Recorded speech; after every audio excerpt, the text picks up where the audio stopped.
Bismillahirrahmanirrahim. Assalamualaikum warahmatullahi wabarakatuh. Salam sejahtera untuk kita semuanya. Apa kabarnya Ananda hari ini? Semoga tetap dalam keadaan sehat walafiat dimanapun kita berada, hendaknya selalu dalam lindungan Tuhan Yang Maha Esa. Kita selalu optimis dan tidak pernah lelah untuk tetap melakukan kegiatan yang positif agar mengundang hal-hal yang baik datang. Kembali lagi bertemu di channel ini di mata pelajaran kerja bengkel dan gambar teknik. Adapun concern kita pada hari ini masuk ke kompetensi dasar yang ke-9, yaitu menerapkan teknik pembuatan layout PCB. Nah, dalam membuat layout PCB ini ada dua cara. Yang pertama secara manual atau yang disebut juga dengan direct etching. Kemudian yang kedua dengan menggunakan bantuan aplikasi. Aplikasi yang sering digunakan adalah aplikasi Proteus, kemudian EWB atau Electronic Workbench, dan masih banyak aplikasi lainnya yang digunakan dalam memudahkan kita membuat jalur layout PCB. Untuk itu pada hari ini kita akan fokuskan ke pembuatan jalur layout PCB secara manual atau yang disebut juga dengan direct etching. Nah, bagaimana sih cara atau tips dalam membuat jalur layout PCB secara manual? Tetap simak video ini sampai dengan terakhir. Kita tahu bahwa untuk membuat sebuah project atau produk elektronika, kita membutuhkan yang namanya skema rangkaian. Nah, dari skema rangkaian inilah nantinya akan kita kembangkan menjadi jalur layoutnya. Dari jalur layout nanti kita tetapkan tata letak komponennya. Nah, dari tata letak komponen nanti baru kita pindahkan jalur yang ada ke PCB. Setelah itu terakhir baru kita lakukan proses pelarutan dengan menggunakan larutan ferrichloride. Begitu. Untuk menghemat waktu, kita masuk saja ke indikator kompetensi yang akan kita capai pada pertemuan kali ini. Yang pertama yaitu siswa diharapkan mengetahui peralatan apa saja yang digunakan dalam membuat jalur layout PCB. Kemudian yang kedua, siswa mampu membaca skema rangkaian elektronika. Jadi dari skema rangkaian yang ada, diharapkan nanti kalian mampu membaca skemanya. Kemudian nanti yang ketiga, kalian diharapkan mampu menentukan komponen apa saja yang digunakan pada skema yang akan kalian buat. Kemudian yang keempat, siswa diharapkan mampu membuat jalur layout PCB dari skema rangkaian yang ada. Kemudian yang kelima, siswa diharapkan mampu membuat tata letak komponen dari jalur PCB yang dibuat. Baik, kita langsung masuk saja ke peralatan yang digunakan dalam membuat jalur layout PCB. Sebenarnya ada banyak peralatan yang digunakan dalam membuat jalur layout PCB, tapi setelah dirangkum ada beberapa peralatan penting yang wajib kalian ketahui. Yang pertama adalah print board circuit atau yang disingkat juga dengan PCB. Nah, di minggu sebelumnya kita sudah praktikum, kalian sudah menggunakan PCB. Sebenarnya PCB ini ada yang siap pakai dari perusahaannya, yang diproduksi siap pakai, kemudian ada yang masih berupa PCB polos yang perlu kita proses terlebih dahulu. Nah, pada PCB polos inilah nanti akan dilakukan, kita membutuhkan yang namanya pembuatan jalur, kemudian nanti baru dipindahkan ke PCB. Nah, yang kedua, kita membutuhkan kertas milimeter. Nah, kertas milimeter ini nanti digunakan sebagai sarana untuk menggambarkan jalur yang akan kita buat ke PCB sebelum dipindahkan ke PCB. Jadi sebelum dipindahkan ke PCB kita gambarkan dulu di kertas milimeter. Ya. Dimana kertas milimeter ini adalah kertas yang sudah sesuai ukurannya. Jadi ukuran kertas di situ petak-petakannya itu adalah ukuran milimeter. Nah, dimana kaki-kaki komponen pada elektronika ini kita bisa mengukurnya dalam satuan milimeter. Nah, jadi kertas milimeter ini memudahkan kita dalam membuat jalur layoutnya. Kemudian yang ketiga, spidol permanen. Dimana spidol permanen ini nanti digunakan untuk menggambarkan jalur yang sudah kita buat atau yang sudah kita tetapkan di kertas milimeter. Kemudian kita pindahkan atau kita gambarkan ke papan PCB.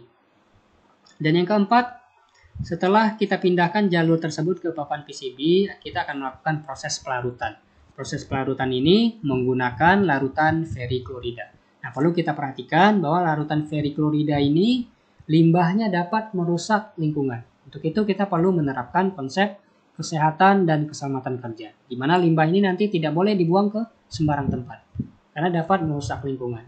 Kemudian yang kelima, amplas. Nah, amplas ini nanti digunakan untuk membersihkan permukaan PCB atau membersihkan kaki-kaki komponen sebelum kita lakukan proses penyolderan. Nah, amplas yang digunakan sesuai dengan standarnya. Tidak boleh amplas yang kasar. Yang disarankan adalah amplas yang halus ya, untuk membersihkan permukaan PCB. Kemudian yang keenam, cutter pisau. Nah, cutter pisau ini nanti digunakan untuk memotong peralatan yang nanti sekiranya perlu kita lakukan pemotongan. Kemudian yang ketujuh, setelah nanti kita lakukan proses pemindahan jalur ke PCB dan sudah kita lakukan proses pelarutan, kita melakukan proses pengeboran. Nah, proses pengeboran ini dengan menggunakan mesin bor. Di mana nanti yang dibor itu adalah bulatan penempatan kaki komponennya. Bulatan jalurnya nanti yang digunakan untuk penempatan kaki-kaki komponennya. Dan yang terakhir kita menggunakan tang potong. Di mana tang potong ini nanti bisa digunakan untuk memotong kaki komponen yang panjangnya berlebih. Oke, selanjutnya kita masuk ke diagram pembuatan layout PCB. Nah, dari skema di sini kalian lihat ini adalah skema pembuatan layout PCB ya, di mana yang pada tahap yang pertama kita tentukan dahulu skema rangkaian yang akan kita buat. Kalian bisa dengan searching Google, kalian ketikkan misalnya skema apa yang akan kalian buat seperti power supply atau lampu otomatis, cukup kalian cari di situ, sudah banyak tersedia skema rangkaian elektronika. Dan nanti kalian tetapkan satu komponen apa yang akan dibuat. Kemudian tahap yang selanjutnya adalah kita tentukan tata letak dan jalur rangkaian pada kertas transparan atau kertas milimeter tadi. Ya. Jadi dari situ nanti kita tentukan tata letak komponennya. Kita buat jalurnya di situ sebagai panduan atau acuan kita nanti sebelum dipindahkan ke papan PCB. Nah, sebelum kita memindahkan jalur yang sudah kita buat ke papan PCB, itu ada 3 cara. Cara yang pertama adalah menggambarkan jalur tersebut secara metode langsung. Kita langsung menggambarkan ke papan PCB. Terus kemudian cara yang kedua dapat kita lakukan dengan metode sablon. Ya. Jadi nanti dari gambar rangkaian, gambar jalur yang sudah kita buat di kertas milimeter, disablon ke papan PCB. Nah, selanjutnya setelah proses pemindahan jalur tersebut selesai, kita lakukan proses pelarutan dengan menggunakan larutan veriklorida. Nah, terakhir baru kita lakukan proses pengeboran. Pengeboran untuk bulatan penempatan kaki-kaki komponennya. Nah, di sini kita melihat ini adalah gambar rangkaian power supply. Ini adalah gambar rangkaian power supply di mana kita mengetahui bahwa rangkaian power supply ini termasuk rangkaian dasar di bidang elektronika yang gunanya adalah untuk mengkonversikan tegangan AC atau bola balik menjadi tegangan searah atau tegangan DC. Oke. Komponen apa saja yang digunakan di sini? Yang pertama kita lihat simbolnya adalah D1 ya, atau yang dilambangkan dengan D1 dan simbolnya seperti ini ya. Ini simbol dari sebuah dioda. Jadi ada 4 dioda yang digunakan D1, D2, D3 dan D4. Ini disebut dengan komponen dioda. Terus komponen apa lagi? Yang kedua, kapasitor. Kapasitor yang digunakan di sini adalah kapasitor polar yang memiliki polaritas di mana ada kaki positif, kemudian ada kaki negatifnya. Dan yang ketiga adalah komponen resistor. Komponen resistor ya. Jadi dari sini masuk nanti tegangan bolak-balik ya. Kemudian nanti disearahkan dulu. Disearahkan dengan menggunakan komponen dioda. Jadi kegunaan dari sebuah dioda ini adalah sebagai penyarah. Jadi setelah dia searahkan baru kemudian diteruskan ke komponen kapasitor yang digunakan untuk menyimpan muatan. Setelah nanti dari sini baru diteruskan ke resistor. Nah, resistor ini berasal dari kata resist, yaitu penahan. Jadi penahan arus yang lewat. Sehingga nanti menghasilkan besaran tegangan tertentu, yaitu besaran tegangan DC. Jadi dari tegangan bolak-balik dikonversikan menjadi tegangan DC. Jadi ada 3 komponen yang digunakan. Yang pertama dioda, kapasitor, dan resistor. Nah, di sini kalian melihat ini adalah daftar komponen yang digunakan di power supply tadi. Yang pertama untuk dioda yang digunakan adalah jenis 1N4007. Ya, kalian lihat di sini ini dimensi dari sebuah dioda dan ini wujud nyatanya. Dimana kalian perlu nih perhatikan ya lebar dari masing-masing komponen ini. Dioda lebarnya berapa? Yaitu sebesar 5,2 mm. Gunanya untuk apa? Sebagai acuan kita nanti dalam membuat jalur layoutnya. Ya. Kemudian yang kedua, resistor. Resistor yang digunakan di sini adalah besaran 1 kilo ohm setengah watt. Nah, begitu juga kalian perlu perhatikan dimensi dari sebuah resistor. Besaran kakinya, kemudian panjang resistor ini, panjang bodinya berapa. Ya. Ini yang menjadi acuan kita nanti dalam membuat jalur layoutnya. Dan yang ketiga, kapasitor. Kapasitor yang digunakan di sini adalah kapasitor elektrolit. Besarannya adalah 1000 mikrofarad 25 volt. Nah, maksudnya adalah kapasitor ini dapat menyimpan muatan sebesar 1000 mikrofarad. Kemudian tegangan maksimal yang diperbolehkan melewati komponen ini adalah sebesar 25 volt. Nah, kalian lihat di sini ukuran dimensinya. Ya. Yang perlu kalian perhatikan adalah ukuran dari kaki sini ke kaki ini. Ya. Ini ukuran kakinya berapa? Ya, yaitu sebesar 0,5 berapa nih? Ya, nanti kalian baca ya di materi yang sudah tersedia di Classroom. Kemudian yang terakhir yaitu terminal blok 2 pin. Jadi ada 2 blok. Ini blok pin pertama, ini adalah pin kedua. Nah, gunanya untuk apa? Nah, terminal blok 2 pin ini nanti dapat kita pasang di input ya. Di mana inputnya nanti akan kita teruskan ke tegangan AC. Input 1, terminal 1, terminal 2, ini untuk input. Kemudian juga nanti dapat kita gunakan di output ya. Dimana ini nanti untuk terminal 1 dan ini terminal 2. Oke.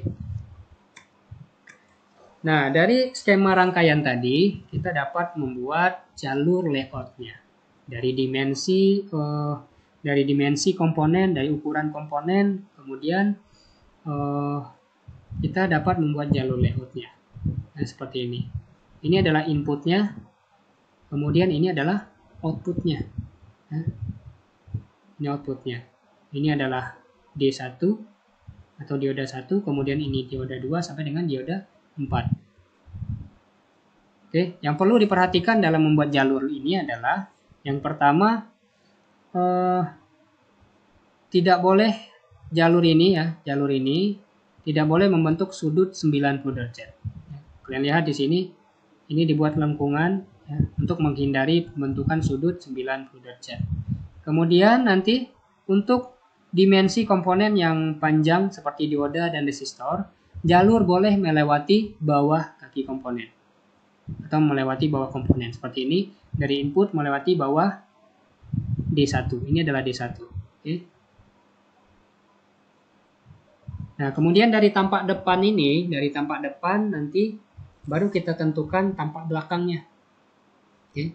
Tampak belakang ini adalah pencerminan dari tampak depan. Kita ibaratkan ini adalah sebuah cermin.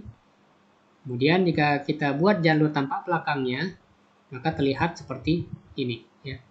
Gunanya untuk apa pembuatan jalur tampak belakang ini? Gunanya adalah untuk pembuatan tata letak komponennya. Oke. Jadi pada PCB itu ada 2 lapisan ya. Lapisan yang pertama adalah lapisan tembaganya. Jadi lapisan tembaga itu nanti digunakan untuk membuat jalurnya di situ. Baru nanti dilakukan proses pelarutan, di mana nanti bagian yang tidak ada jalur di situ akan terkikis oleh larutan ferriklorida. Kemudian yang kedua, bagian yang tidak ada lapisan tembaganya itu digunakan untuk penempatan komponen. Nah, jadi penempatan komponennya nanti seperti ini, ya. Penempatan komponennya nanti seperti ini. Nah, ini inputnya, kemudian ini outputnya. Nah, sebenarnya ada beberapa hal yang perlu diperhatikan dalam pembuatan jalur layout PCB. Yang pertama, lebar jalur rangkaiannya. Ini perlu diperhatikan. Kemudian yang kedua, jarak jalurnya. Di mana jarak jalur yang satu ke jarak jalur yang lain. Ini perlu juga diperhatikan. agar nanti tidak terhubung. Kemudian yang ketiga, dimensi komponennya. Ini yang tadi Bapak bilang, bahwa dimensi komponen ini digunakan sebagai acuan kita dalam membuat jalur layoutnya. Kemudian yang keempat juga ukuran pad atau footprints, atau ukuran lebar kakinya, ya. Ukuran kaki-kakinya.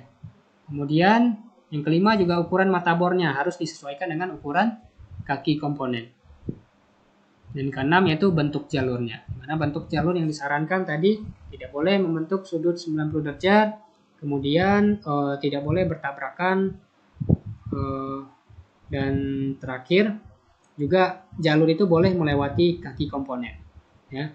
Kaki komponen yang dimensi komponennya lebar seperti dioda dan resistor. Baik, itulah penjelasan sedikit tentang bagaimana cara membuat jalur layout PCB secara manual atau direct etching. Semoga bisa dipahami dan terima kasih telah meluangkan kuota untuk menyimak video ini. Semoga bermanfaat. Akhir kata, Assalamualaikum warahmatullahi wabarakatuh.